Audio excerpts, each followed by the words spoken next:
The story begins with a little boy walking alone in the forest. He was calling his brother, and said that he'll never talk to him again. He slowly walked forward while calling his brother stupid and saying that he hated him. Suddenly, he heard a voice and thought that it's his brother. He looked back saying he'll not forgive him even if he said sorry to him because it's too late. But the next moment, the boy disappeared from there leaving only his bag chain behind.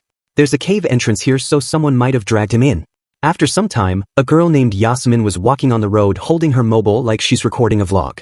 She first said hello to her viewer and told them that today, she's way out here in prefecture, deep in the mountain of Mt. Shirao. She asked her viewers if this name seems familiar to them. She answered herself that of course it does. This place is a hot topic in the occult world, home to the legendary man-eating cave. And today, she's gonna dive headfirst into the truth. Behind all those rumors and creepy disappearances floating around this town. Inside a bus, a boy was sitting who was watching Yasmin's vlog. He couldn't believe that Yasmin actually went to that place. Inside the bus we see that only this boy is sitting.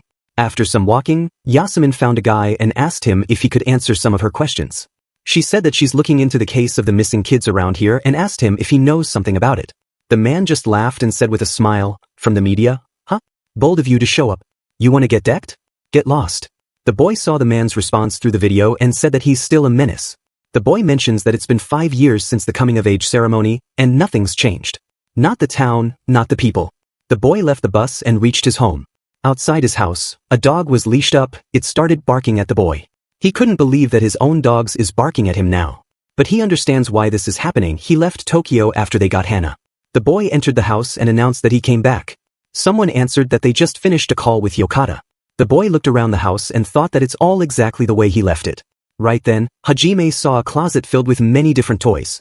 He was really happy to see them and said that that era was the absolute best. He picked up a toy and called it Vigilitor.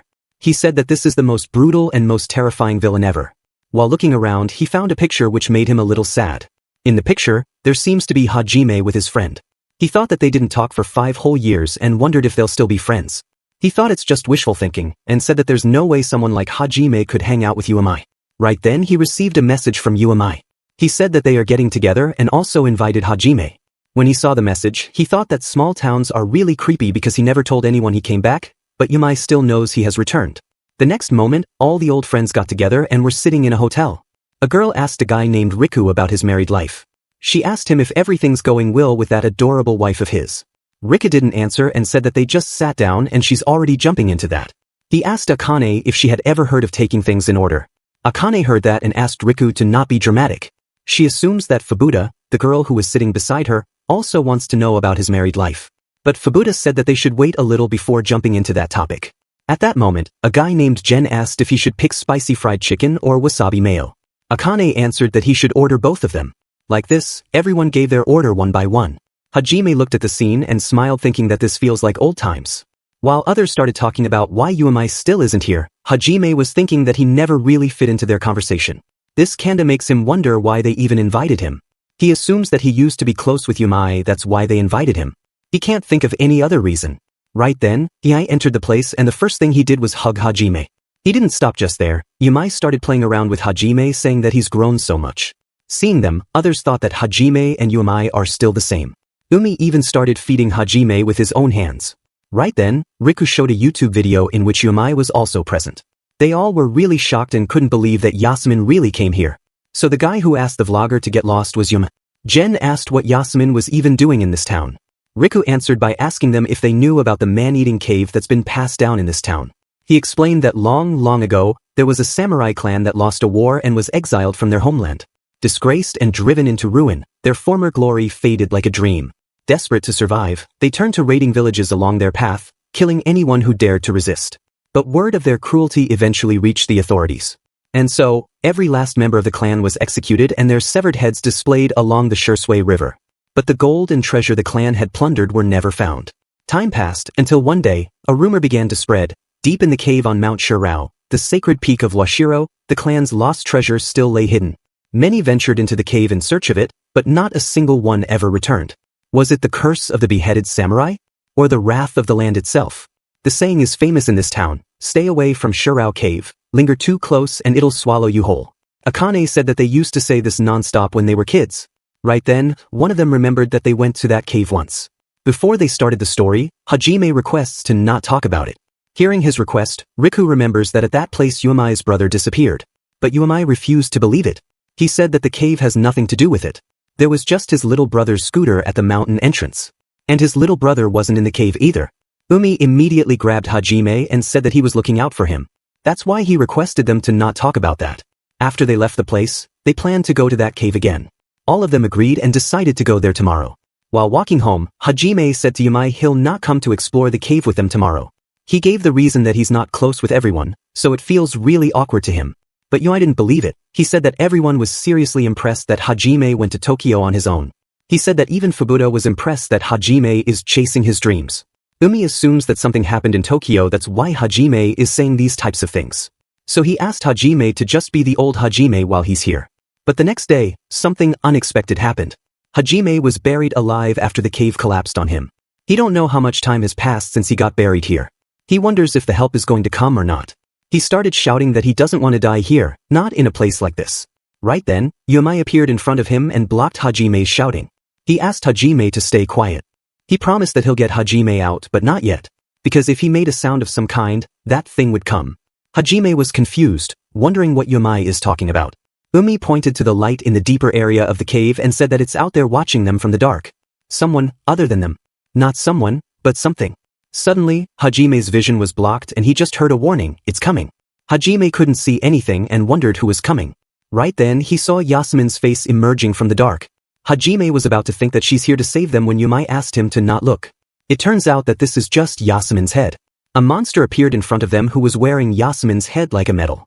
Seeing the monster, Hajime remembered a saying, stay away from the Shirao cave. Linger too close and it'll swallow you whole. That place is hell. The man-eating cave. Besides Yasmin's head, the monster was also wearing Yuemai's younger brother's bag chain. While vlogging, Yasmin went near the cave. She walked up the mountain while panting, and after walking up, the first thing she saw was a kid's shoe. 3 hours before the cave-in, Umi and Hajime met with their friends. They have packed all the food and other things that needed to explore a cave and headed toward the cave. While walking, Jen said that it's so hot today. He asked who thought mountain climbing was a good idea. He said that they should be home gaming but they're dragging themselves in these mountains. Hearing that, Hajime asked him why he came here. Jen answered that he came here because whenever Yumai invite them somewhere, he feels like something fun will happen. Umi was standing at the end of the cliff and was shouting. Seeing him, Jen got an idea. He took out a fake snake and threw it toward him. Umi was about to fall down, but he held up the rock and came back up. After having some fun, they continued their journey. A moment later, they reached a shrine and spent a minute praying there. While leaving, they saw a person sitting near a wall. They thought that it's a priest who is just sleeping, so they decided to ignore him. But suddenly, the person appeared behind them and started saying random things like, the cave devours all, the cave is watching. You must not go. He continued, the cave longing to feed. It sees us, the cave is. Before that person finished, they all ran away from there. Surprisingly, when they stopped running, they were standing in front of the cave's cave-in. Seeing the cave-in, they assumed that it collapsed during last year's typhoon. Because there's no proper was to enter the cave, they decided to go back. Hajime was relieved because now he didn't have to take the risk. Others were also happy. While their way home, they saw a pile of trash. They decided to stop for a while and look around. But when they were looking around, they saw a hole that was really deep. Umi assumes that this hole could be connected to the cave system. He decided to just take a quick peek when suddenly, the ground started shaking. Because of that, the hole became bigger and they all fell down. And this is how Hajime got buried under the soil. In the present, there's a cave monster in front of Yumai and Hajime. The monster jumped around and while showing Yasmin's face, he pointed at them. Suddenly, the monster grabbed Hajime's leg and took him out of the soil. Before the monster could take away Hajime, Yumai grabbed Hajime's arm.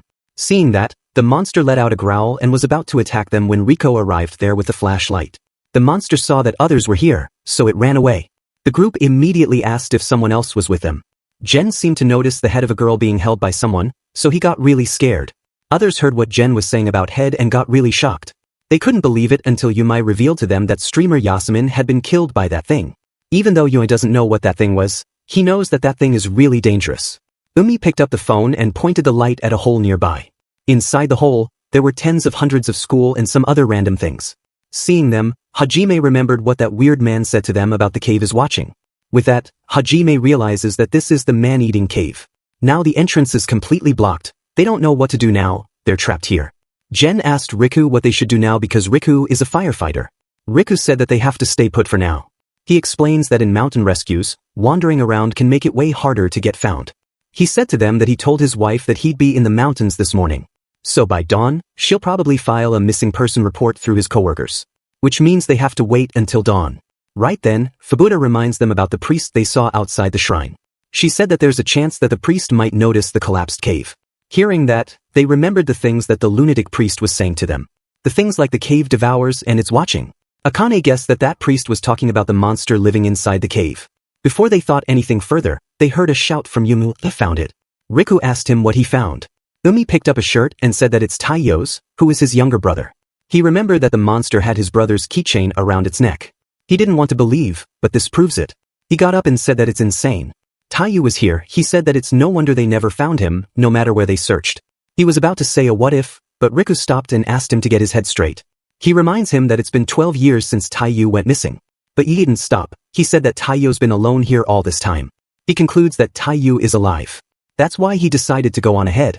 Hearing that, Akane reminds him that they agreed to stay put. But Hajime didn't listen and said that he's with Umi. Even though Hajime agreed, others didn't agree. They thought that moving from here will be danger, and there's also a monster lurking around in this cave. Suddenly, Yai pointed toward a direction and said that his clothes have been fluttering for a while now. Which means, air's flowing. And where there's airflow, there's an exit. At that moment, Riku noticed something and pointed toward Hajime's arm. Hajime looked at his arm and realized that it's broken. He shouted really loud because now he also started feeling pain. The next moment, Yumai was carrying Hajime in his back, while the other were also walking behind him. Hajime said that his legs are fine, but Yumai didn't let him walk himself, saying that he is still bleeding, so he should rest. Hearing that, he reminds Yumai that he's also injured.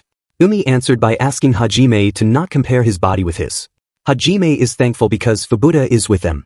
She's a doctor, so she properly set Hajime's broken bone. Hajime thanked Fubuda and also Yumai for saving him.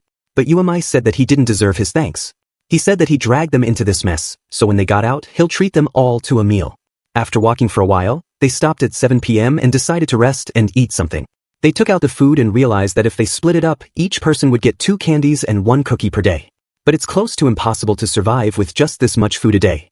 Akane told them that they should try to save their phone and flashlight batteries. Light is the most important thing in the cave. After all the talking, they looked back and saw that Umi was already asleep.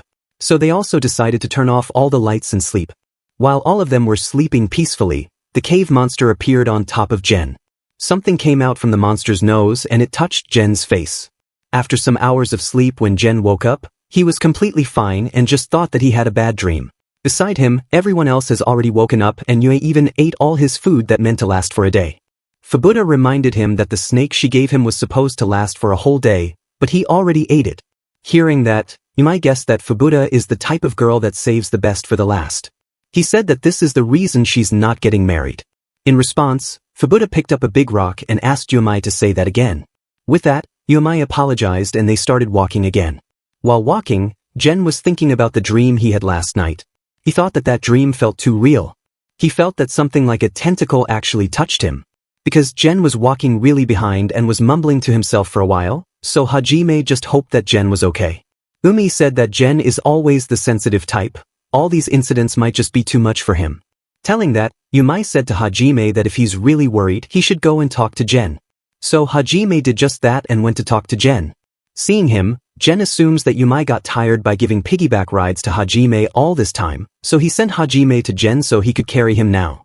But Hajime refuses and says that he's here to ask him if he's alright. Jen answered that he's fine and asked Hajime what he thinks about the monster. Jen asked him this because Hajime saw the monster up close. Hajime answered that the monster looked human. But it wasn't, it was hideous, vicious, and had huge eyes. Hearing that, Jen realizes that all the stories about this cave were true and now they are stuck with a man-eating monster. Hajime then said that he thinks they aren't in immediate danger. That creature had plenty of time to attack them. But it didn't. Hajime assumes that the reason that monster didn't attack them is because it isn't confidence winning against 6 people at once. Jen was shocked and impressed because even in this situation, Hajime is really calm. At that moment, Yumai called everyone and showed them a phone with a selfie stick. They tried to turn it on, but its batter was dead. Fortunately, Fubuda had a power band so they easily started charging the phone. While the phone was charging, the dumb Akane with the survival instinct of a fart, decided to move around alone. She went some distance away from the group and took out the cigarettes to smoke. But while she was smoking, the monster appeared in front of her and grabbed her from the face. This is what you get for having the survival instinct of a smoke. On the other hand, the group has turned on the phone and they found a video in it.